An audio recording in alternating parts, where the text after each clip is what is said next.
بسم اللہ الرحمن الرحیم۔ رسول اللہ کے خواب، یہ بڑا مفصل باب ہے۔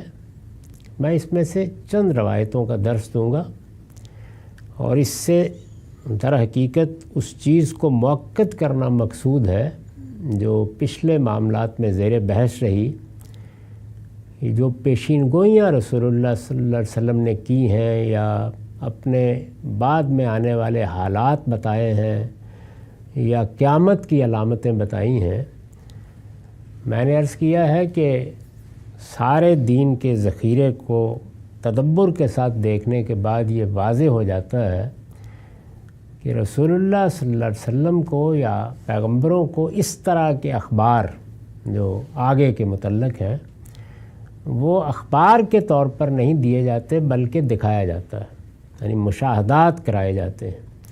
یہ مشاہدات بیداری میں بھی ہوتے ہیں، اس کی مثالیں ہیں، لیکن زیادہ تر رویا میں، خواب میں ہوتے ہیں۔ تو رسول اللہ صلی اللہ علیہ وسلم کی نسبت سے جو صحیح روایتوں میں خواب بیان ہوئے ہیں ان کی ایک بڑی تعداد ہے جس میں یہ وضاحت ہے کہ یہ خواب میں نے دیکھا یا اس کی کوئی تعبیر آپ نے بتائی ہے۔ اس کے برخلاف اس طرح کے واقعات رسول اللہ نے بیان کر دیے، یعنی جیسے دیکھا، جب بیان کر دیے ہیں تو لوگ اس بات کو سمجھ نہیں سکے کہ یہ مشاہدات ہیں تو ان کی تعبیر کرنی ہوگی، یعنی تعبیر دونوں پہلوؤں سے ہوتی ہے۔ بعض ایسے رویا یا خواب ہوتے ہیں اور ہمارے بھی ہوتے ہیں جو بین ہی اسی طرح پیش آ جاتے ہیں، اور بعض میں تمثیل ہوتی ہے، یعنی چیزیں ممثل کر کے دکھائی جاتی ہیں۔ تو اس سے کچھ مثالیں سامنے آئیں گی۔ یہ چند روایتیں میں پڑھوں گا، اس کے بعد پھر کسی وقت اس پورے باب کا درس بھی دیں گے۔ یہ مسلم کی روایت ہے اور اس کا رقم ہے 5328۔ عن نافع ان عبداللہ ابن عمر حدثہ ان رسول اللہ صلی اللہ علیہ وسلم قال رانی فی المنام اتسبق بالسواک فجذبنی رجلان احدہما اکبر من الآخر فناولت السواک الاصغر منہما فقیل لی کبر فدفعتہ الی الاکبر۔ ترجمہ ہے، نافع سے روایت ہے، عبداللہ بن عمر رضی اللہ عنہ نے بیان کیا کہ رسول اللہ صلی اللہ علیہ وسلم نے فرمایا، میں نے خواب میں دیکھا ہے کہ میں مسواک کر رہا ہوں، یعنی خواب میں اب مسواک کر رہا ہوں۔ واقعہ کیا ہے؟ مسواک کرنا۔ لیکن مسواک کیا کسی بعد میں آنے والی چیز کی خبر ہے؟ کیا یہ کسی چیز کی تمثیل ہے یا محض ایک واقعہ ہے جو دیکھ لیا؟ تو یہ دیکھیے آگے کیا بیان ہوا۔ میں نے خواب میں دیکھا ہے کہ میں مسواک کر رہا ہوں، فجذبنی رجلان احدہما اکبر من الآخر، اسی اثناء میں دو لوگوں نے مجھے اپنی طرف کھینچا، یعنی میں مسواک کر رہا ہوں تو دو لوگ ہیں، انہوں نے مجھے اپنی طرف کھینچا۔ اب یہ دیکھیے کہ یہاں وہ جو لوگ نظر آئے ہیں وہ شبیہ تو ہے لیکن وہ کوئی متعین اشخاص نہیں ہیں، یعنی جیسے مثلا آپ کہیں کہ میرے دو دوستوں نے جن کو میں جانتا ہوں اپنی طرف کھینچا، یا میرے والد نے اپنی طرف کھینچا، یا بھائی نے، کہتے ہیں کہ دو لوگوں نے۔ تو ایسا ہوتا ہے بعض اوقات کہ وہ جو تصویر سی بنتی ہے وہ بڑی واضح نہیں ہوتی، ایسے لگتا ہے کہ جیسے ایک شبیہ سی ہے، افراد تو ہیں۔ دو لوگوں نے مجھے اپنی طرف کھینچا، ان میں سے ایک دوسرے کی نسبت بڑا تھا۔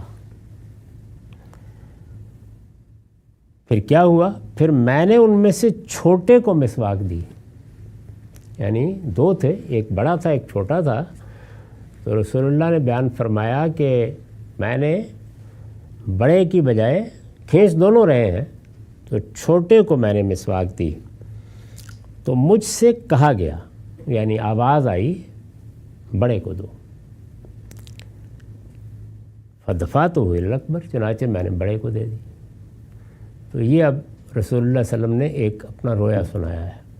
یہ آگے آپ دیکھیں گے کہ بہت سے رویا ہیں جن میں رویا سنایا یعنی خواب سنایا اور تعبیر بھی کر دی کہ میں نے اس کی یہ تعبیر کی ہے۔ یہاں آپ نے کوئی تعبیر نہیں کی، یعنی بس یہ خواب ہے جو روایتوں میں آ گیا ہے۔ مسلم کی روایت ہے کہ ایک موقع پر یہ سنایا خواب۔ میں نے اس کے بارے میں اپنا نقطہ نظر بیان کر دیا ہے، آپ بھی سن لیجئے اور آپ بھی غور کیجئے۔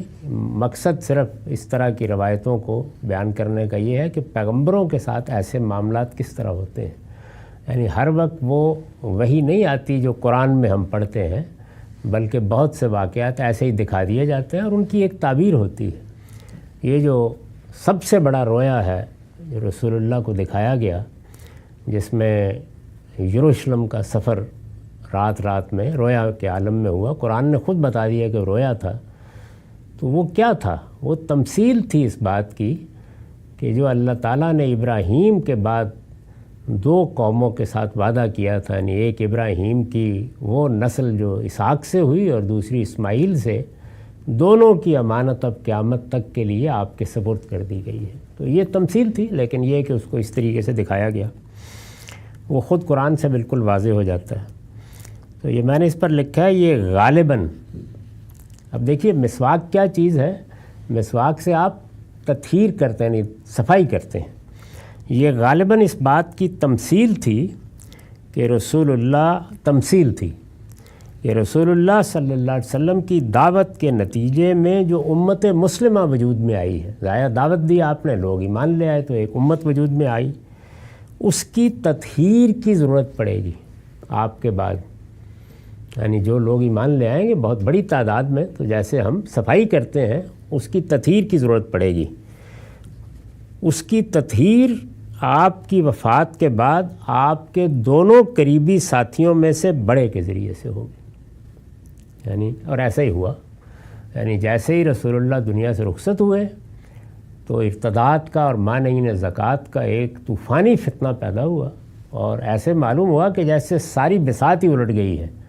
تو اس موقع پر دو جو بڑے لوگ ہیں اور دونوں رسول اللہ کے ساتھی ہیں اور دونوں کی بڑی حیثیت تھی، سیدنا صدیق اور سیدنا عمر، اس میں سے سیدنا عمر یہ خیال کر رہے تھے کہ نہیں، کچھ نہیں کرنا چاہیے، یہ معاملہ پھر ہمیں اسی طرح دعوت کے ذریعے سے دوبارہ سر کرنا ہے، لیکن سیدنا ابو بکر بالکل راضی نہیں ہوئے، انہوں نے کہا کہ نہیں، میں تو ایک کھجور کی ٹہنی اور ایک اونٹ کو باندھنے کی رسی بھی اگر دینے سے انکار کریں گے تو میں کارروائی کروں گا، اور اگر تم سب لوگ میرا ساتھ چھوڑ دو گے تو تنہا لڑوں گا۔ تو ان کے اس عزم کے نتیجے میں وہ تطہیر ہو گئی اور معاملہ بالکل درست ہو گیا۔ تو آپ دیکھیے کہ اس میں مسواک، دانتوں کی صفائی، دو بڑے لوگ، دونوں میں سے چھوٹے کی بجائے، اور اس میں بھی بڑی معنویت ہے کہ بظاہر سیدنا عمر میں جو لیڈرشپ کے خصائص ہیں وہ بڑے نمایاں تھے۔ ایسا ہوتا ہے کہ بعض لوگ خاموش طبع ہوتے ہیں اور بعض کے ہاں چیزیں نمایاں ہوتی ہیں، تو حضور کا میلان ان کی جانب ہو سکتا ہے، باقی امت کا بھی ہوا، ان کو بھی فاروق اعظم کہتے ہیں ہم، لیکن اللہ کا فیصلہ وہی تھا اور وہی درست ہوا۔ تو اب ظاہر ہے کہ یہ تعبیر صحیح بھی ہو سکتی ہے، غلط بھی ہو سکتی ہے، میں نے اپنا زاویہ نظر بیان کر دیا، اس کی کچھ اور مثالیں بہت دلچسپ آئیں گی۔ وآخر دعوانا الحمدللہ رب العالمین۔